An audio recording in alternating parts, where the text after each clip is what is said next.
Aïe les Koulam, bonjour à tous, j'espère que vous allez bien. Alors aujourd'hui, je vais essayer de vous expliquer une notion de grammaire importante à connaître en hébreu.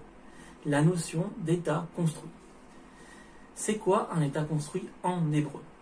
En hébreu, un état construit, c'est un ensemble de deux noms ou plus, sans préposition entre ces deux noms.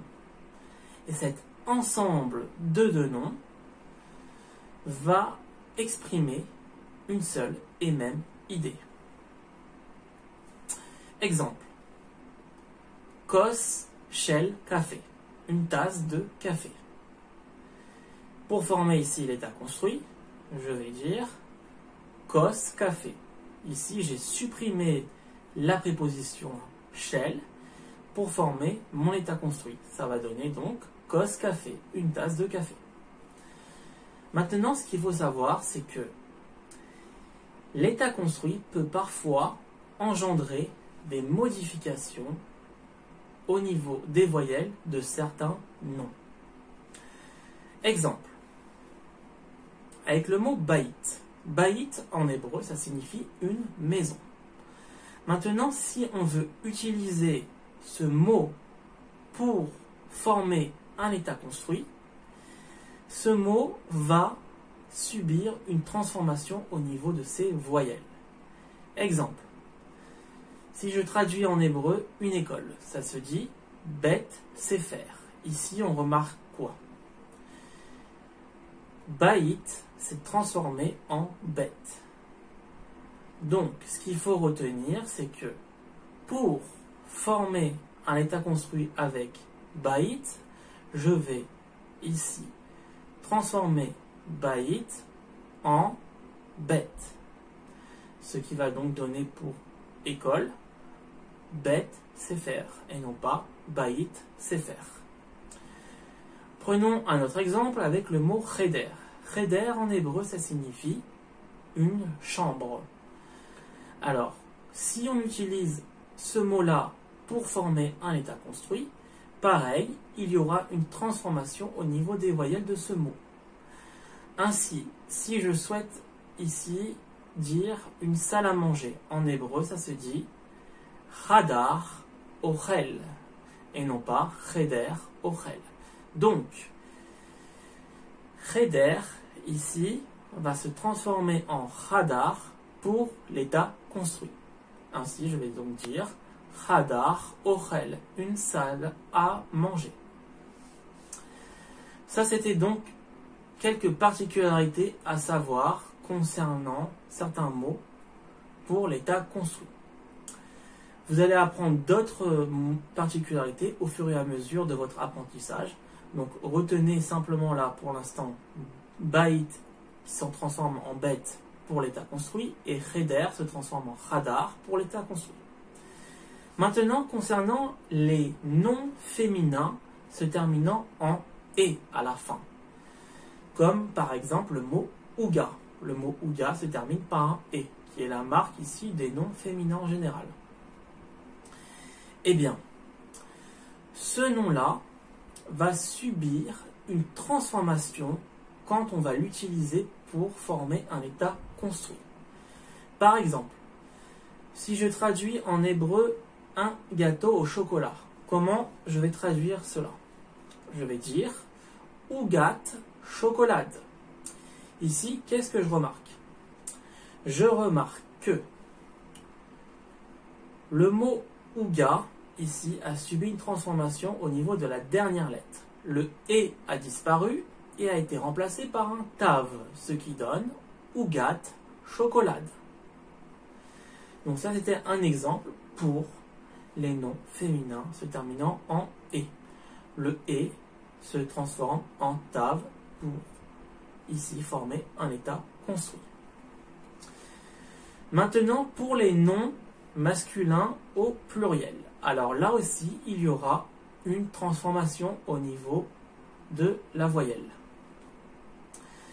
Donc, prenons l'exemple du mot shiur. Le mot shiur, en hébreu, ça signifie une leçon, un cours. Au pluriel, ça va donner shiurim. Shiurim. À la fin, on a ici le son im. Im qui est la marque du pluriel pour les noms masculins. Cependant, il y a une transformation lorsque on va former un état construit. Par exemple, si je veux traduire des cours d'hébreu, comment je vais traduire cela? Je vais dire shiurei ivrit. Ici, qu'est-ce qu'on remarque? La marque du pluriel, c'est-à-dire le son im, a disparu et a été transformé par ce que l'on appelle un tséré. Le tséré qui a comme son le son e. Ce qui va donner donc shiurei ivrit.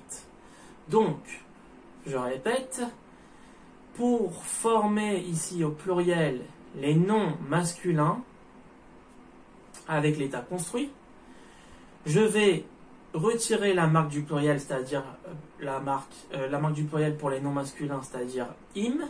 Je vais le retirer et je vais remplacer par la voyelle serrée, qui ici a pour son le son e. Ce qui va donner pour des cours d'hébreu shiurei ivrit. Autre exemple. Pour ici mettre au pluriel le mot l'état construit bet sefer. Bet sefer qui est un état construit, on l'a vu précédemment.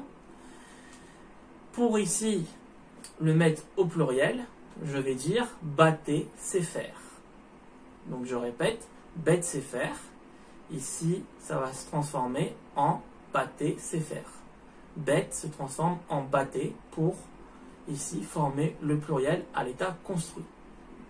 Donc, ça donnera baté sefer des écoles. Un autre exemple pour traduire donc au pluriel chadar yeladim. Chadar yeladim, ça signifie une chambre d'enfant. Une chambre d'enfant en hébreu, donc au pluriel, ça va donner quoi en hébreu? Ça va donner chadre yeladim, des chambres d'enfants. Donc voilà, c'était quelques exemples ici pour que vous puissiez comprendre comment ça marche au pluriel pour les noms masculins concernant l'état construit. Maintenant, lorsque on utilise l'article défini A pour l'état construit. Donc l'article défini A va se placer au niveau de l'état construit au second terme de l'état construit. Par exemple, pour traduire le maître de la classe. Le maître de la classe, ça va se traduire avec l'état construit moré a kita. Le maître de la classe. Donc ici, j'ai placé l'article défini A devant le second terme de l'état construit, c'est-à-dire kita, ce qui donne moré a kita. Je ne vais pas dire amoré a kita, mais je vais dire moré a kita. Autre exemple avec un pluriel. Donc, par exemple, pour dire des livres d'histoire, je vais dire cifré a historia. Cifré a historia, des livres d'histoire. Voilà, donc c'était quelques exemples pour que vous puissiez comprendre comment fonctionne l'état construit. J'essaierai par la suite de faire une vidéo sur des exercices concernant l'état construit. Mais là, ici, je voulais simplement vous expliquer de façon, on va dire, globale, de façon générale, comment fonctionne l'état construit en hébreu. Donc, si vous avez aimé cette vidéo, n'hésitez pas à liker. Si vous pensez également que cette vidéo pourra aider d'autres personnes, partagez-la. Je pense qu'elle pourra aider d'autres personnes pour comprendre cette notion d'état construit. Donc, sur ce, je vous dis Leitraot Bekarov. À bientôt pour d'autres vidéos. Bye!